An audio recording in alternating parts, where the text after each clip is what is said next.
Welcome to the recording of Dynasty. Where the music was disco, the drummer was a hired gun, and the deception changed the band forever. You look at that album cover, the four faces, the colours, the unity, and you see a band at the peak of their powers. But if you peel back the glossy veneer of 1979, you don't find a band. You find a corporation making a product. And in the process, they didn't just sideline a drummer, they dismantled the brotherhood that built the empire. To understand why the Dynasty sessions became a crime scene of authenticity, we have to set the stage. The year is 1979. Kiss is not just a band, they are a walking, breathing corporation. They are coming off the massive marketing blitz of the 1978 solo albums and the NBC movie, Kiss Meets the Phantom of the Park. Financially, they are titans, but internally, they are rotting. The four solo albums were supposed to give the members breathing room to prevent a breakup. Instead, they just highlighted how far apart they had drifted. You had four guys in four different corners of the ring, barely speaking, bound together only by contracts and the massive machinery of the Kiss brand. When they reconvened to record what was billed as the return of Kiss, the stakes were impossibly high. The music landscape was shifting under their feet. Disco was dominating the charts, and rock was having an identity crisis. Kiss needed a hit. They needed polish. They needed perfection. And Peter Criss, he was the variable the machine couldn't calculate. Let's look at the reality of Peter Criss entering Electric Lady Studios in early 1979. He isn't just suffering from creative burnout, he is physically broken. In December of 1978, just weeks before these sessions were slated to begin, Peter was in a serious car accident. We're talking broken ribs, broken hands, genuine physical trauma.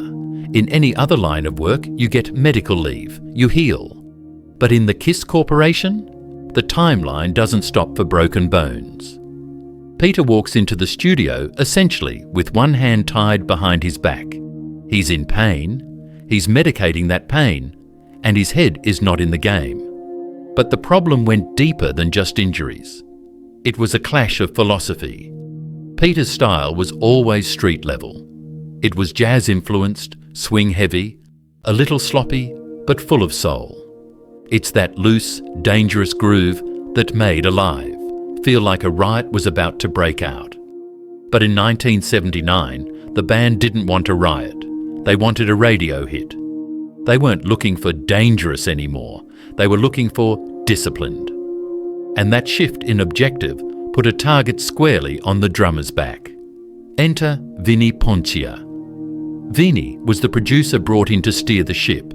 He had just worked with Peter on his 1978 solo album, so on paper this looked like a safe pairing. But Vinnie Poncia wasn't a hard rock producer in the traditional sense. He was a pop guy. He valued precision. He wanted the drums to sound like a machine, perfect timing, zero drag, locked into the grid. And this is where the sessions turn cold. Vinnie listens to Peter play. He hears the injuries. He hears the substance abuse affecting the timing. He hears a drummer who is struggling to keep up with the new, polished, disco rock direction the band is chasing. Now, in a brotherhood, you work through this. You wait for the guy to heal. You adapt the songs to the player. But Kiss in 1979 isn't a brotherhood. It's a business. Vinnie Poncia goes to Paul Stanley and Gene Simmons and delivers the verdict. He tells them Peter is unusable. He says the tracks aren't locking in. The groove is drifting. It's not pop enough. And here is the crucial moment. Paul and Gene don't fight for their drummer. They don't stall the album. They make a calculation. They agree with the producer. It wasn't a screaming match. There were no thrown chairs. It was a quiet decision made in a control room that effectively ended the original lineup of Kiss, even if the fans wouldn't know it for another year. So, how do you replace a founding member without alerting the media? You bring in a ghost. His name is Anton. Anton was a session drummer from South Africa, known around New York for being an absolute machine. He had played on Ace Frehley's solo album, which, ironically, was the most successful of the 4 solo records. Ace loved him. Ace trusted him. So, under the cover of secrecy, Anton Fig is brought into Electric Lady Studios. Imagine the atmosphere. Peter Criss is technically still in the band. He's coming to the studio. He's trying to lay down tracks. And then, when he leaves, or when the producers decide his take isn't good enough, Anton steps in. They didn't just patch up Peter's work, they wiped it. Anton Fig plays on almost the entire album. That driving disco beat on I Was Made for Lovin' You? That's Anton. The heavy stomping groove on Charisma? That's Anton. The technical fills on Magic Touch? Anton. He gave the band exactly what the business required, perfection. It was sterile, it was precise, and it was radio ready. But think about the human cost here. You have Peter Criss, the Catman, the guy who helped build this empire from loft parties in Queens to Madison Square Garden, being erased from the history of the album while he's still standing in the room. It's a brutal, cold corporate maneuver. They wanted his face on the cover, his makeup on the merchandise, but they didn't want his hands on the sticks.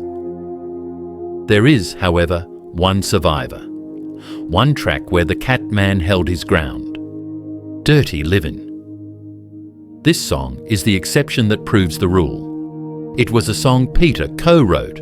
It was built around his specific feel, and for whatever reason, maybe because it was his song, or maybe because the groove was simple enough, Vinnie Poncia kept Peter's drum track. It is the only song on Dynasty where you are hearing Peter Criss play drums, and the irony here is staggering. Dirty Livin' is a disco song. It's got that club vibe.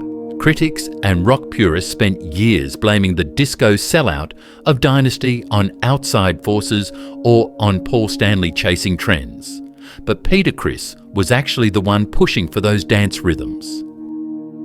He loved that R&B, soul and club sound. So the guy who actually wanted to play that style gets fired from the tracks that defined it, only to survive on a B-side deep cut. It highlights just how fractured the creative process had become. You had Ace Frehley checking out mentally, Peter Criss being erased physically, and Paul Stanley and Gene Simmons trying to hold the corporate image together with duct tape and session musicians. When Dynasty dropped in May 1979, the deception was complete. Fans rushed to the stores. They saw the cover, 4 superheroes, the original lineup. They flipped the album over and there it was. Peter Criss, drums. Anton Fig? Not credited. He was a paid employee, a secret ingredient kept off the label to protect the brand value. This disconnect between reality and image extended to the tour. The Dynasty tour was massive. New costumes, lasers, flying rigs, and there was Peter, back behind the kit every night. But the dynamic had permanently shifted. Once you realise your bandmates have replaced you in the studio, the place where the art is actually created, you aren't a partner anymore, you're an employee. Every night Peter went out on that stage, he was pantomiming the unity that no longer existed. He was playing live versions of songs that he wasn't allowed to record. The looseness of the live shows clashed with the perfection of the album. The band sounded different. The chemistry was off. You can see it in the footage from that era. The glances between members are colder. The energy is frantic, but not cohesive. They were proving that they could survive commercially without Peter's musical input, but they were losing the soul of the band in the process.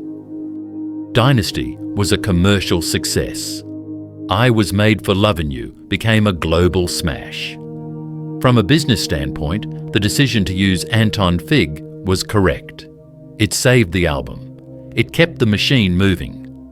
But looking back, Dynasty isn't just an album, it's a warning sign. It's the moment Kiss chose consistency over chemistry, control over chaos, business over brotherhood.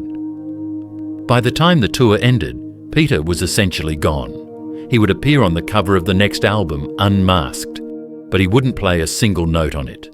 The erasure that started on Dynasty became total. The Catman didn't just lose drum tracks, he lost his seat at the creative table.